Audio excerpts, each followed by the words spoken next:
This is a video guide dedicated to help you remove the online scam related to the website Hobens.xyz.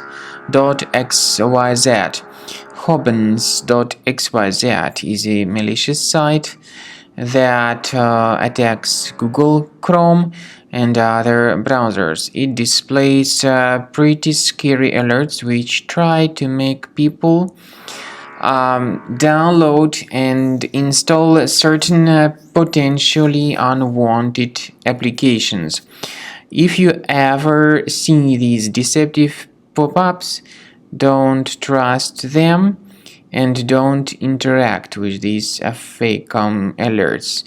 These pop-ups are totally fake and really deceptive, so just leave this page.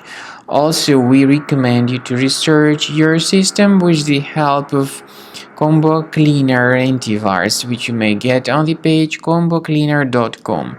Download it, install it, and then begin examining the computer with its help. After you successfully download and install the software, it will be initially in the trial mode.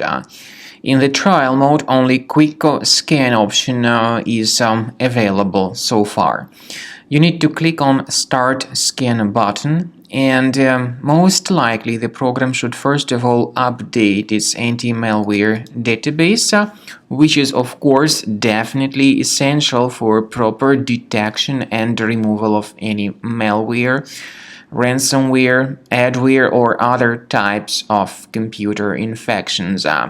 The scanning duration by Combo Cleaner will take some time, of course. It depends on various factors. It may depend on how infected the system is. It may depend on how many hard drives are being scanned at the same time. And at the end of the scanning, you will then see the complete summary of all the threats which were revealed on the computer. Combo Cleaner also is provided with a special anti-ransomware feature which allows you to add one or several folders that would always be protected against ransomware attacks. So you need to wait some time until the scanning has been successfully finalized. At the end of the scan, you will see the summary of the threats. You will also be able to know their exact locations on the computer. I recommend that you consider upgrading to premium license as the best solution to keep your computer always clean and free of any other threats.